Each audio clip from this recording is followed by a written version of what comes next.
good one. And so today we have a special guest with us, and we're going to be talking all things finance and wealth. And so before we kick it off, before the whole episode, I'm Tyler Willis Media. Peyton, what you got going on nowadays? Hey guys, it's Peyton with Peyton Peoples and Company, Keller Williams Realty Atlanta Partners. Hey everybody, it's Megan Mulvey, your Hats and Homes girls out of Cross Country Mortgage with Peachtree City. Christian Vivanco at Cross Country Mortgage in Peachtree City. Woo! Awesome. So we are super excited because this is now the second time that we've had a special guest and all four of us are here, which is crazy. Winning! Yes, but we are very excited to have Teresa Fitzgerald. She is with Affinity Planning Partners out of Peachtree City, and I will let her tell you all the things about her, but she is like the magic bullet of figuring out your finances and your financial life. I thought that it was very important to have her come and share and chat with us about all the different things that we have questions about. So welcome, Teresa. Thank you. I am, as they say, excited to be here. This is going to be a lot of fun. And finance doesn't have to be a boring topic. We have to add some fun into it. So I'm happy to be here and do that and answer any questions and have an open dialogue. So Love it. It doesn't need to be scary either, because I think that's where a lot of people get hung up when it comes to money, is they start getting panicky and scared. No, it could actually be a lot of fun to talk about. So. Yeah, I find that a lot of people think that everything has to be perfect before they have some professional help or advice or insight or experience. And nobody is ever perfect. So that's part of that fear or that scare in doing that, is really thinking everything's got to be buttoned up before I see somebody or I collaborate with somebody. And that is totally not the case. You're putting so much pressure and stress on yourself when you do that. So I love that mindset that you all probably have too on that. Love it. We just give us all the information. Well, I have a question. Before we dive into our list. Like, how did you get into finance? What was the defining moment whenever you were like, this is what I want to do and help people? You know what? It's such a long story, so I know we only have so much time. All the time of the day. Here we go. It's by complete chance that I got into this. I was in a different career previous to this, and I was no longer in that. And so I just really had to figure things out and what I could do. And I actually I was offered a role in finance, but not in what I do now. I was moving to the Chicago suburbs and I got engaged to my husband. And so I interviewed at a firm and they said, hey, you have leadership capability. You have a lot of life experience so far, some different backgrounds. We know you're way overqualified for this role, but we'd like to offer it to you with the caveat that we'd help you create a path. And it was actually the front desk. So I took a receptionist role when I first started. And the second day I was in that seat, a call came in for somebody who they thought that they may have been a client of the firm and they had passed away suddenly. And then they found out that they weren't, and they never had put anything in place on the financial planning aspect. And so I thought in that moment, like I used to be in law enforcement. And so I've, done CPR on people. They didn't make it. And we'd see back in the day before GoFundMe, their families throw benefits at the firehouse and things like that. And they just were trying to survive. And I thought, oh my gosh, I've seen this in real life. Like I should be doing this. That's how I got my start. It was by chance. And how they say just the weirdest things happen. The person that I interviewed was actually from the same small town in Illinois that I was from. Oh, how cool. And we were 2 hours from there, 2.5 hours. So it's just crazy how things work out. So that's how I got my start. And it was by just complete chance. There was no, I'm going to do this until I was there. And then I was like, I'm going to do this. That's so awesome. Yeah. Really, really fortunate. I love that. Yeah. Okay. So I know you're very passionate about like women and wealth and like breaking down the barriers and how taboo it is to talk about money and just financial education in general. So what kind of unique financial challenges do you feel like women specifically face? It's that part where women are responsible for a lot. And it's that one of the biggest challenges is the time. it takes to dedicate to learning and trying to know all the things you feel like you need to know and you want to know, and still running your day-to-day stuff. So whether you're a stay-at-home mom or you are running a business, there's just only so much time to go around. So time is a big barrier to entry. And with that, I'm in my 40s. And so there was this movement a while ago, the Lean In movement, did so many wonderful things, but it also really made it harder for women, because then it was like, you can have it all, you can do it Mm-hmm. all. And women took that to an extent of, oh, I have to do it all because I can. And so the other barrier to entry is finding somebody you can trust that will listen and hear what you're saying to help you be that part of your life that you can source out. It doesn't mean that you're tuned out. You are very much in a collaborative environment, but finding somebody that thinks that way about it is tough for women, because it is a male dominated industry and there are plenty great male advisors out there. There hasn't always been so much of a planning focus with advising, and women need more planning because they live longer. That's a whole nother thing, right? And they're usually caretakers and just all of the stuff with that. So barriers to entry is really time and the trustworthiness to build a long-term relationship with somebody like a professional that can really spend that time knowing that, okay, we're going to do this and we're going to do it right. We're not going to rush into any decisions. And women ultimately don't want to be sold. They want Mm-hmm. to have options. They want flexibility created. They want to know, hey, what if I decide to do this instead? Can we look at what that would look like? And so they need somebody that can be dynamic and ebb and flow with and for them. And Mhm. I think it's the right personality style, finding that. Oh, I love That's 100% Yeah. nail on the head. Yes, all the Yeah. things. Yeah. Because don't come at me with a sales tactic the same Yeah. that like literally with anything, because that is I will hang up the phone in 2 seconds. But if you're Yeah. approaching it more of a these are your options, how do we want to proceed? Like completely different in the delivery. So, Yeah. Yeah, for totally sure. agree. Um so most of our listening audience is like elder millennials, like 30s, 40s. So, and I feel like if you guys disagree, let me know. But a lot of our generation hasn't really had the education of what building financial foundation even Mm-mm. looks like or being responsible with your finances. We have experienced so much as a generation of all these things going wrong, and it's just like one Yeah. emergency to the next. So for those of us who like have zero idea of like where do we start, what do we do, any of that, Mhm. what would be the first steps that you would recommend in building a Yeah. Okay, so the first steps is not to overcomplicate it. Like, I hate to go back to what I said before because it might seem so universal and boring, but it really is finding someone or finding resources that you can take your time in learning, because you won't have any rushed decisions with buyer's remorse. That's super important. And so really starting there and saying, okay, hey, there's 50 places I could start. What's the most important to me? And the hard part is now with social media, it's so great because it's brought so much more awareness to things that are a deal to look at and doing, but it tends to be product focused instead of what the necessarily the strategy is and how it works with everything else. So Mhm. it's really just that initial step is starting and not waiting to start. The worst thing that happens is that you feel overwhelmed because you've taken in too much information. And Mm-hmm. that's when you can just take a step back and say, okay, I need a break from this. And that's okay. I'm going to come back to it though. And here's my plan now that I've gotten a little more immersion.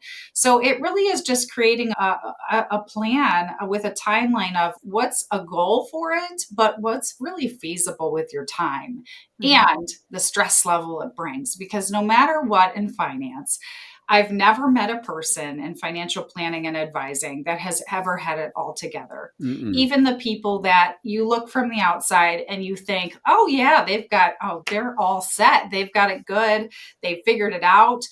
there is never anybody that has totally figured it out. And there's so much more to learn there. And as your life, there's this saying that as your life grows, right, every next level of you demands the next level of you. Mm-hmm. That's what finance is too. So how do you get started? It's really getting started in the basics. If you know what is keeping you up at night, is it the fact that, oh my gosh, what if I couldn't work anymore? Okay, then you need to figure out things like, what does your liquidity look like? And that's a fancy word for how much cash accessible do you have on hand that you can pull from, that you're not penalized from? That's a great place to start. What do I need to have in savings? How about what if I can't work because I'm sick, right? What does that look like for my family or for my wealth or different pieces? Am I going to have to care for others in my lifetime outside of my immediate family?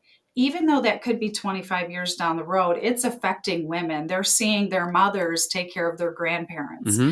And so it's not to, now you all probably need a drink after hearing me talk, but it's all these things, right? So it's kind of that one thing. So I always say focus on two things. One is that nagging thing that it's, I really want to get this figured out because I feel unsettled. Mm-hmm. And the other one is I'd be really excited on this side if I could figure out this one thing because it would give me the competence and the confidence to keep moving forward and working on what's my financial model.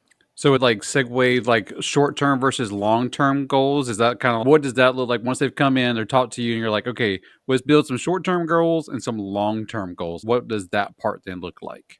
Yeah, so it's interesting. People always have a lot of one or the other, and they also don't have intermediate pieces. Oh, So I'll give you the example where women in general are told, and so are men, right? Max out your 401k, put everything into that. You won't regret it later. And while you won't, when it later comes, is that the smartest way you could have done things? Maybe mm-hmm. it is, maybe it's not. But what if you have a catastrophic event that happens and now you have put all your liquidity in a way into something that you can't access without a penalty? Those are the things where it's yes, we work on the long-term goals and we also want to focus on the short-term side, but what about the time in between? And I will tell you, the time in between is where people they make some different decisions than they normally would. So Yes. the intermediate is always approaching, right? And then they're like, okay, my short term goal was to save this or get rid of this debt or buy this investment property or do these different things. And I've done that. And now I've got the long term goals also figured out in the process. And those are on autopilot. And now I'm in the middle. And so now I'm going to take some risk. And it's exciting, but they're not really thinking, how does that align with what they've built and what they're building to. Definitely that's part of it. And it's also saying, what are you really nervous about? What are you excited about? What are you apprehensive about? It's easy to think that, okay, hey, this is my goal, but does it really align with the work it's going to take and the consistency to get there? Do you have that right now in your life to give?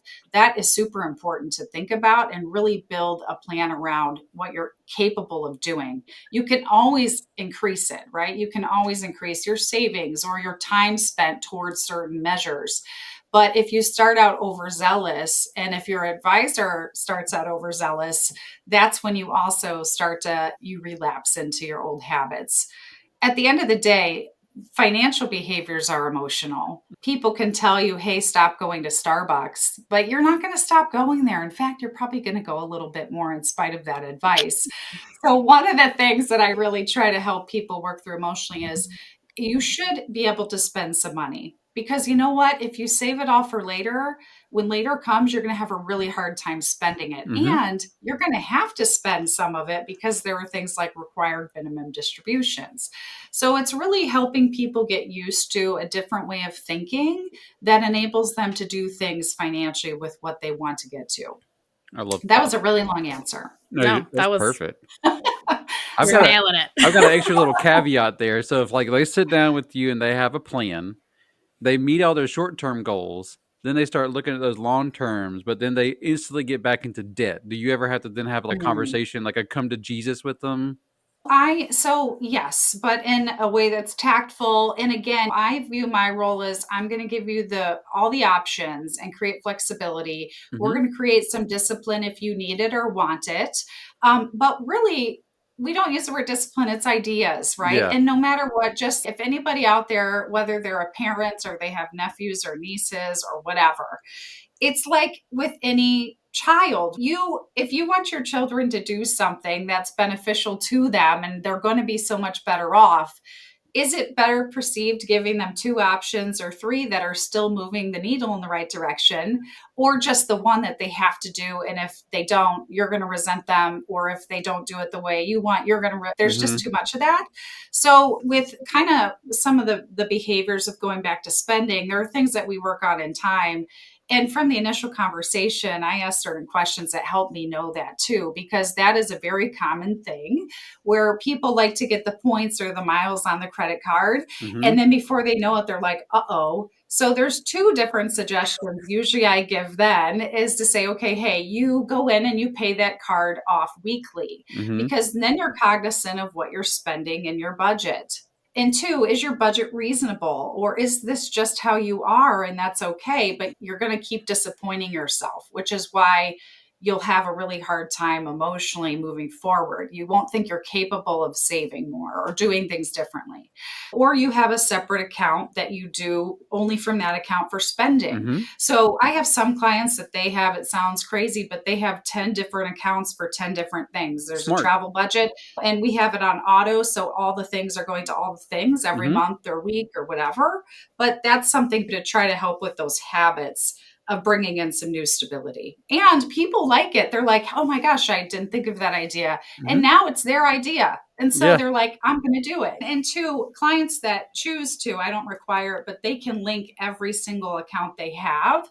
So I can also see it and it helps them just knowing whether I check it or not. But it helps them to know, ooh, maybe I want to keep this on the straight and narrow. Yeah. But And I don't ever threaten them. I love No. that. I love that. Yeah, yeah. Okay. So When talking about, or I think a lot of people think, okay, wealth building, financial independence, that just means like stocks and bonds and real mm, estate and investment properties. So, like, how does that all play into all of this? Like, maybe somebody's listening and they already have a fully funded savings emergency fund. Like, they've got yeah. their 6 months or whatever, but that's all they've done. And they're like ready for what's the next thing to do. So, how does all of that play into this? Yeah, it's syncing with what's your ideal end in mind. You don't always know how it's going to pan out, but we've got to start with that to back it into where we're going. It's just you all work all the time in real estate, right? So when you're meeting with your buyer, it's tell me what you're looking for. What's that ideal end result that they want to get out of that real estate transaction? It's really the same on the planning side is and that's where I go back to if you're looking at planning, it is really starting with the end in mind. It's looking at what are the things that can deflate that along the way? What Hmm. are things that can turn out better than you imagined? What are regulatory changes that could take place? I know it's super boring, but I think it's fun and exciting. So when we look at the end in mind, then we can really back it into what should we be doing differently or keep doing consistently that they're doing a wonderful job with. I think there's not enough focus in what clients in finance actually do a really good job of. And so we always have to keep that focus on that because that's positive recognition. And it really is fantastic because it takes discipline to do that. So Hmm. it's definitely building in more of that intermediate and the long term. And the other thing, too, is saying, I'm not the end all be all. So I have built over the years a lot of resources for clients where, okay, hey, now it's time for you to start talking with this real estate person, or it's time for you to talk to this mortgage broker, or you're gonna look to buy a business. We want to look and see, can we get a valuation done on that? What are you looking into buying? How are you going to finance it? All the things and all the stuff along the way impacts that, like liquidity. One of the biggest areas with business owners that I see them do is that they aren't always as liquid as they would want to be ideally. And the other part is that they don't have proactive tax planning because every year is different most of the time. Hmm. They have a good CPA or an EA working with them, but they're not having somebody forecast what the revenue and expenses or one time things that are going to pop in with scaling to growth. So, a lot of that, going back to your question, is saying, what's the end in mind? If you own a business, is it you want to keep it and pass it along? Do you want to sell it? Are you going to stay in until the day you die, but become a silent partner? If you want to grow your family, what does that look like? Mm-hmm. All the things in every single facet. Okay. So, but we break it off so it's not overwhelming. We take it in phases. And I Yep. have a philosophy that I meet my clients where they're at, and I'm going to move as quick or as slow as they want to on their timeline. So I think that's important too. Oh, absolutely. I feel Yeah. like this is therapy for me. Yeah. Just like listening to you talk, I'm like, yes. Yep. Because this whole topic, like we keep saying it, but it can be so overwhelming. And Yeah. I think a lot of people, it's just easier to say, well, I'll just not. How Yeah. about we just not? We're Or I'll just get gonna to act it Oh, like this yeah. later. isn't happening. So if we act like this isn't happening, then we don't have to deal with it, and then Yep. it's Yes. fine. But Yeah. There's this hearing thing, there's this print ad from Nike, and I think it came out in like 2006, but it's a picture of a shoe. And it says, if you think you'll have more time to run tomorrow, remember you said that yesterday. And it is mm, so applicable to like everything in life, but also especially to finance. It's like it was made for that. But I think too, it's also giving yourself grace in that you're not going to be perfect and you're not going to move as fast as you want. Or I also have another rule with clients is that they can't come to any meeting at any time feeling regretful or embarrassed about decisions that they made in the past or didn't make that impacts where they're at now. There's no shame in it. Nobody's perfect. And so I think with that motto in this day and age, which Peyton you brought up in the beginning of everything was on social media and all these different things, there's this attitude with the generation to like hurry up and let's get stuff done, but then they get stuck because of paralysis by analysis. There's almost too much information out there. It's not all regulated. So there's that. Mm. it's that. So, yeah. And I think a lot of times too, people have had, I know we can all attest to this, when you're seeking out a professional for their services in some way, shape, or form, you're hoping that person is an expert in their field, right? And that they're Mhm. not going to make you feel stupid for asking questions or whatever. And I know Yeah. I've been in multiple positions where I'm like, okay, but we talk about this all the time. Like, I need to stay in my lane and you need to stay in your lane. And I'm Yeah. trusting that your lane's rules so I can just hand off Yeah. what I need to do. But then at the end of the day, like they're either asking me questions of, oh, what about this? And what about that? And I'm like, isn't that your job? So like Yeah. Mm-hmm.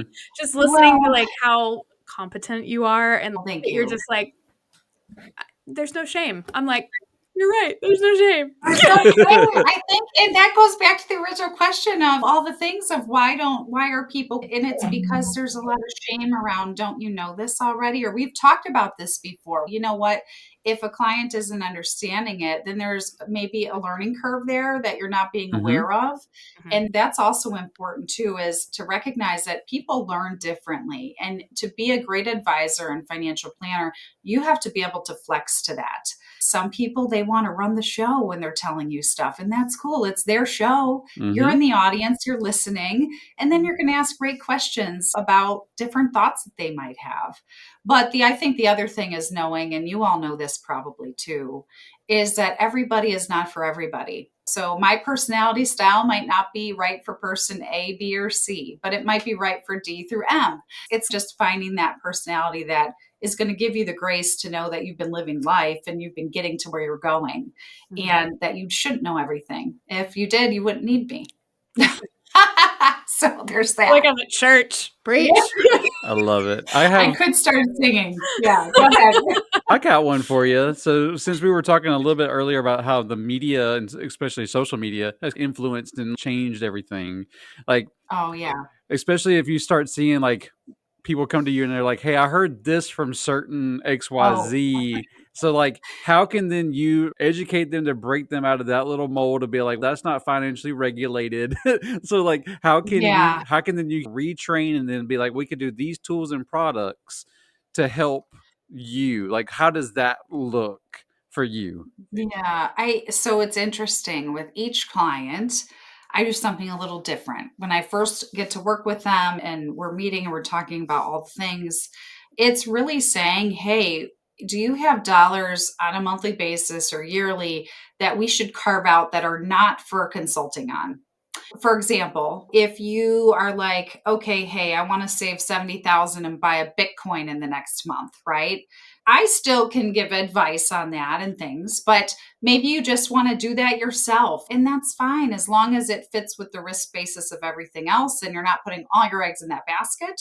So, going back to that question, it's really saying, does it fit in that parameter of what you're willing to spend or do? That's, your money to do that with, right? Mm-hmm. And it goes along with returns. So there's a lot of things that are promissory out there that are not regulated. People are like, oh, I can get this and this, or this real estate investor did this, or hey, they're putting this into a corporation, and which wouldn't be ideal. Just these different things that they see and they don't know all the background. And so it's actually just leveraging how much risk do you want to take, Uh-huh. and if that's something that's feasible. But it happens at least a few times a week. And I have certain clients that I'm glad that they're coming to me and asking, because that means they trust me Mm-hmm. and they consider my opinion.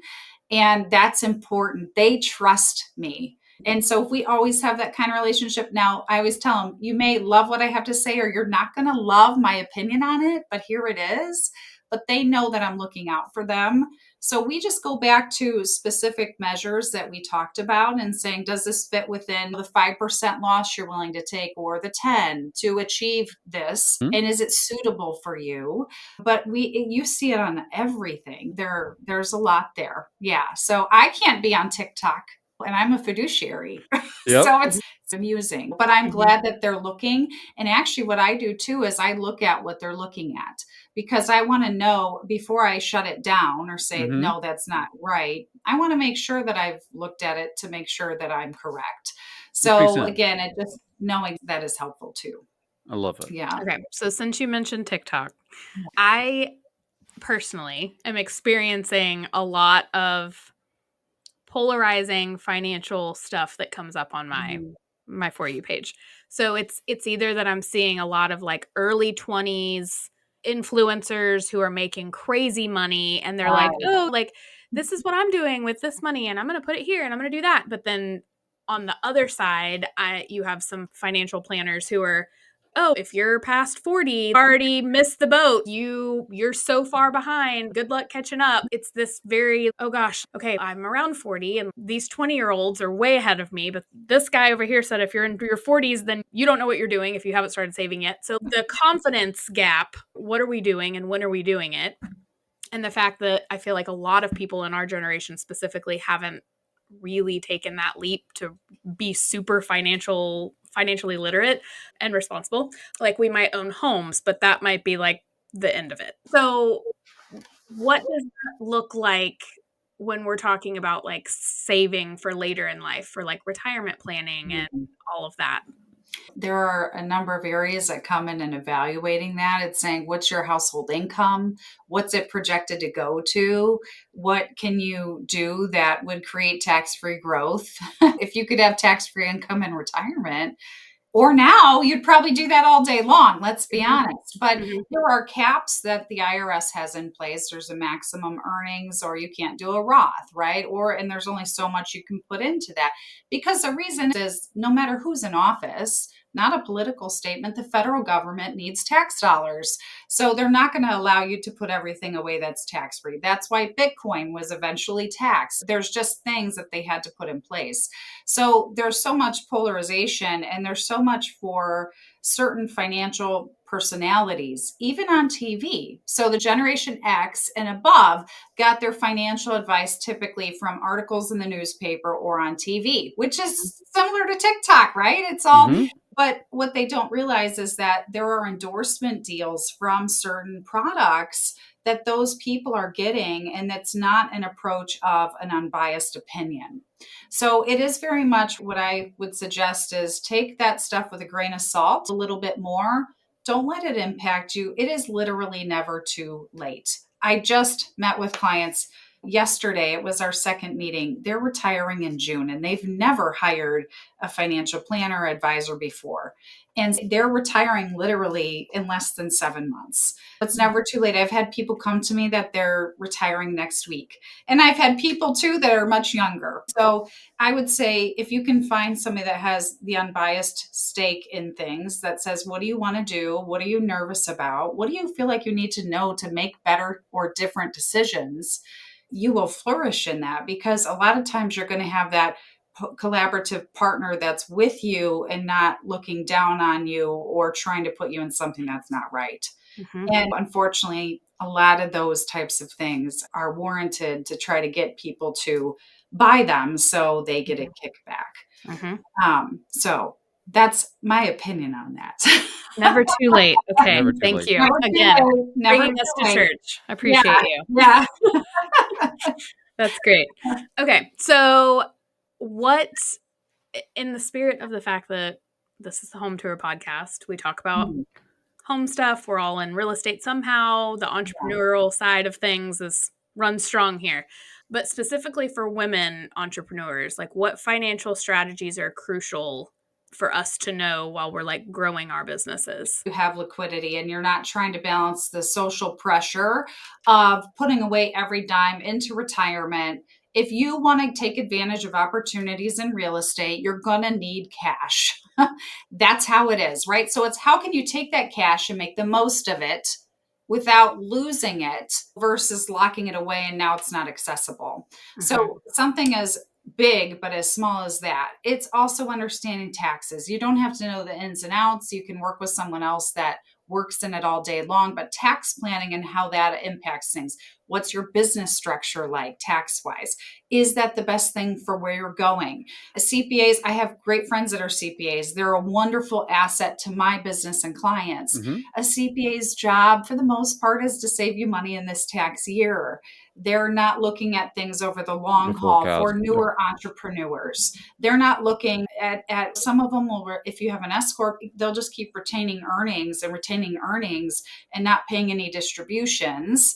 And therefore, you've got a bunch of earnings in the company. When you go to sell it, they could be taxed higher. You didn't take advantage of some capital gain or tax-free income. So all these little things. And again, you don't have to know it all. You just need to find your person that's going to help you learn it, and also know if you need to know how the watch works or what time it is. So I'm doing a lot of how the watch works today in here, but Mm-hmm. for clients, it's okay. Tell me what time it is and give me a little bit more. Is around how's your business structured? What deductions can you take? What's your family life like? What if you get tired and you want to slow down for a little bit? What does that look like income wise for you? How does it look like in rebuilding up your business? And nowadays, many entrepreneurs have more than one business. They will have something else that they're bringing in, or that they're maybe teaming out and they're just Mm-hmm. getting passive income coming in. Is that a strategy to look to create? So all of those things. And at the end of the day, making sure that your strategies have some protection if you can. And what that means is, what's the backup plan? So I meet with a lot of entrepreneurs, business owners, where they're their only person. And they might have staff or associates, but what happens if that business can't function without you, but yet you still have to pay staff? Because if you're in a business where all of the work you're doing is paid 6 to 12 to 18 months later, how does that impact things? So it's just that overarching approach without feeling overwhelmed. Maybe you are right now, but of somebody that has that line of sight to look at all the things and say, hey, this isn't important right now, but in 3 months or 6 months, we want to look at this in phases. Mm-hmm. So definitely liquidity is important, business structure, tax planning, and also too, personal financial and estate planning is very important. Even if medically something happens and you can't make a decision for yourself or your business or your family, how does that work? A lot of times entrepreneurs and business owners are just going and going, and they help everybody else and they're the last to help themselves. So it's just, again, having that partner that's able to remind you of that and keep you on a track to accomplish it eventually. Mm-hmm. Yeah. Yep. Mm. It's Yeah. like when you're on the airplane and they're like, put Yeah. the mask on yourself and then help your kid. No, Yeah. 9 times out of 10, we're all like, But let's they put have them. everyone else's on and then Mm-hmm. us. Mhm. Yeah, Yeah. it's so true. There's actually a couple of books too that I think would be helpful for anybody listening. And you don't, any woman of any age, they're both good. One is, I have to look at my list here, but Why Can't We Sleep? It's by Ada Calhoun. And I really like it. It talks about decision fatigue. So, all the stuff you're mentioning, Peyton, caregiving, money panic. It's a very good book. And it's a lot. It was written for Gen Xers, but it is relative to every woman that's out there they feel this. And what we're finding is women are feeling this stuff at a younger age as the generations go on because they're more aware and they're seeing people live longer. So it's just about all the fatigue and decision making and how you can still keep going. The other one is Overcoming Under Earning by Barbara Stanny. And it's really good because it says basically, we can all think that, hey, we're earning what we should be, whether we own a business or we're in a job working for somebody else. But are you really earning what you should be based on what you're doing? And the courage to make those different conversations and leaps that you need to make or want to make so you can get yourself in a better place financially or wealth wise or for your legacy. That's another really good one. They're both on Kindle. Those I recommend those pretty regularly to some women clients that are looking for something different. I know they're both books, they're not podcasts per se, but sometimes with finance, it's nice to take a time out and actually not be on any type of social media and just read. Even if it takes you a while, even if it's just an audible. But Hmm. I like both of those because they don't just cover only the financial sector about investing, it's about the whole self, which is what we all need to be, men or women, when we're looking at financial planning. Mhm. So those would be some good ones too. Okay, I love that. I'm Yeah. taking notes. I will Yeah. be purchasing these shortly. And they're Yeah. really quick reads, under 250 pages, so that's not bad. Okay, Yes. even They're better. They're So, quick. totally doable. continuing with the not stressing you out about things. Let's Hmm. not be Yeah. overwhelming. Yeah. Okay, so you're here in Peachtree City. Like, what does your service area look like? Can you work with anybody all over the country, or do you only work with people here? How can people get in touch Yeah. with you? Yeah, so I'm on LinkedIn and I have a Facebook business page. I own Affinity Planning Partners, and I have some other people that work with me as well. I have an advisor; she's in Hilton Head, and then I have some staff. So I do work all over the country. I have clients in 24 states. I'm investment registered in 20 states. It's interesting because about 80% of my business is outside the state of Georgia. So you really have to have a good relationship with clients for that to happen and Mhm. really stay dialed in and focused and be present even though you're not in person. So I have a physical office in Peachtree City. It's on 74 just after the golf cart bridge by the Mellow Mushroom, and it's an Oak Manor Business Park. Definitely could make an appointment anytime, can contact me via email or give me a call. And usually it just starts with an initial conversation and really finding out that we're a good match in terms of personality set. So I work with everybody from a single person to full families of 3 different families mixed in, business owners, all of the things in there. And on the wealth management side too, we're a full-fledged financial planning firm as a fiduciary. And so that even includes things like we look and evaluate your P&C coverages. We give you advice on how to protect your net worth on that side. We look at all your other insurance coverages from health insurance. We look and we help you understand what Medicare eventually looks like for you, Social Security, retirement. What does disability look like? Because again, we can build the best performing portfolio. I can't talk. Yeah. I hope they think I can now, but No, it's I okay. can That's the build the power of best, editing. yeah, the Well, best portfolio you've ever seen. But if your foundation, just like a house, isn't taken care of in the right way and you feel good about it, then it's all for naught, really. So we look at everything comprehensively. And if you own a business, it's the same way on that side as well. And then we have clients that just choose us for the investment and wealth management side. So there's that as well. So it's nice being an independent fiduciary because I can make it what the client needs and wants as long as it aligns with what we can do. And if we're not the person for you or the firm for you, I'll be the first to tell you that. So that's also important too. I stay in my lane. yes. Do Then you you are also welcomed in our circle. Yeah, do you yeah, also help yeah. with the estate planning side, like helping write wills, or is that you didn't, or do you have resources? You're like, hey, you need to go talk to this person next. Yeah, so I look at all of it. I'm not an attorney and I'm not a CPA, but I can do tax planning. And so I look at if they have wills, if they have a trust, do they have young kids? Okay, hey, maybe your estate planning attorney did a will for you and some POAs, but you have young children and it might be advisable that you look at an attorney that actually they work on planning more on that estate side. And Hmm. maybe you have a family dynamic out there where you're like, I don't want somebody coming in if something happens to my spouse and I, and taking this from my children. The other thing too in Georgia is that if you pass away and you don't have any planning done to that extent, typically we're looking at half the estate going to the children and being held until they turn 18.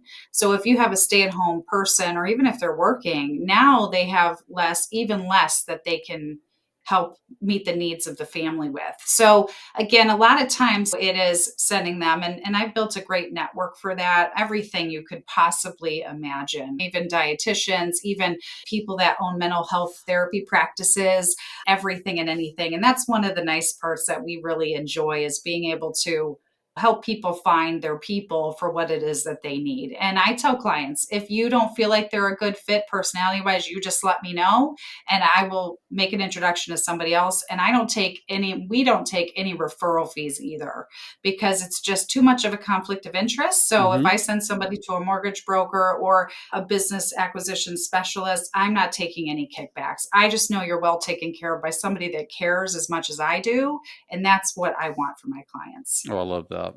That's I love Yeah. it. fantastic. Speaking Yeah. my language. I like to be the silent secret. Yes. Oh, I will let you be the Yeah. ninja. I love it. Yeah. Well, we will make So, sure and have all of your contact information okay. here on the screen, and then we will also have it in the description below so that you can reach out directly to Teresa and her team at Affinity Planning Partners so that you can get in touch with them. And is there anything else that you want to share? I always say just start no matter how small, and you'll never regret it. And ask questions and don't feel bad about it. And then there's so much more, but I'll leave it at that. No, yeah. Shouldn't the person you choose to work with, you shouldn't feel intimidated or bad. That's what they're there for. You should want somebody that welcomes that. Yes. Preach. Yes. So Yeah. proud. Thank you. Kristen has a question. I might Oh, feel bad about. No, I'm just kidding. Oh yeah. This is about the big L. Again, I know you mentioned a couple times liquidity is very important. Yeah. When there is investments, let's touch the real estate part. Would you consider equity to be liquidity? Goal is to be a real estate investor? Absolutely. What if? It is. It is. It's just making sure that maybe that's not your only Mhm. option. Because let's say you do a line of credit and we have something like 2008 that happens, and then the bank is doing a call on all those lines out. Right. That's still based off your home equity. But now it's, oh, we're cutting your line down, or we need you to pay this back. A lot of times it's looking and saying with a client, a HELOC would be better. Maybe the interest rate's higher and you have to take a third of that HELOC at the time you close. But maybe in a declining interest rate environment, if we're going into some economic downside, maybe that's a better hedge on what you're trying to do than the other side. But the liquidity for real estate investors with the home is super important. It's how people create real estate portfolios. They're doing that type of thing. And it's always better if you can use someone else's money to do that. Yeah, without giving any more specific advice, because I always have to be careful about that on these type of platforms. But mm-hmm. hopefully that's helpful too. Is yeah, that should be an important part, and that's something that we look at and evaluate. And even for people that are not real estate investors, they're going to be retiring. We even look at things to say, what is the average increase in property taxes? What's your home valued at? What's your realtor commission to sell this and other fees? And hey, are you under the lifetime, exemption for capital gains in that? We look at it for investors too, but it's just they are taxed no matter what. But we look at all that in terms of liquidity to create a better lifestyle for what you want to do. So absolutely, really important. Got it. The reason why I'm Yeah. asking is because probably a lot of people that are listening right now have heard about Cardone.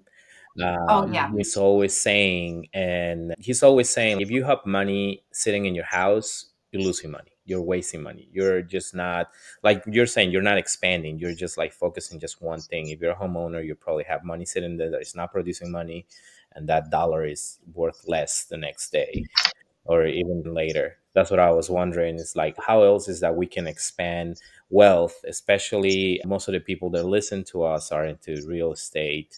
So, how can you open more options where we're just not sitting where we are and also creating wealth? Yeah, and to your question, it's again making sure that's not your only avenue. Mhm. You know what I mean? Because that's where people will get a little bit stuck maybe. And if you're going to use that as your only avenue, making sure that what you're using it for is almost really a sure bet. Because do they have a rent roll already established in the property that you're buying for many years? Does that look good? What are the carrying costs? What are the property tax increases? All the things, right? Long term, that's the hardest part about real estate investors is it's going to be really hard in the beginning and probably the next 10 years because all your equity is going to be tied up as you buy more and more properties. But in 20 to 30 years from now, you have those credit the lines of credit paid off. It is absolutely insane the type of wealth that you build. It's one of the best performing asset classes there are. It's just a matter of the patience and making sure you're not locking up all of your net worth into that and you still have some cash saved aside to fall back on. That's also really important. Well, I've had a blast. I've already put your contact down for me to reach out to you. So I'll be reaching out really soon Oh, because yeah, thanks yeah, for this having is me. for sure, for sure. Guys, thank you so much for coming on, Teresa. It was a Yeah, pleasure. thank you all. Thank you for And thanks breaking for down the walls a little bit of how like financial planning is not so scary. Oh, It's greatly yeah, I know. appreciate you. People are like, "What do you do?" I'm like, "I do something really fun. Are you ready?" And they're like, "Yeah." And I tell them, and they're like, "That is needed." They're not That gonna back sounds off. great. So, I love Love it. that so for you. thank Love you Yeah. it. for having me on, and Peyton, thank you for inviting me too. It's been really Yes. nice to spend time with you all, and thanks for helping me spread the message because it doesn't have to be scary or that hard. It's just a start. So I appreciate the platform to be able to help spread that. For sure. We've enjoyed it. I can tell you that. I Yeah, took all the notes. So thank you so much for your time. And thank you. Tyler, I'll let you Yeah. close Every it out. Tuesday, guys, we're in your face and in your ears. So come on by. Home Tour Podcast, new episode every Tuesday. And stay tuned for what we got coming up next. Y'all have a great day. See ya. Bye. Bye.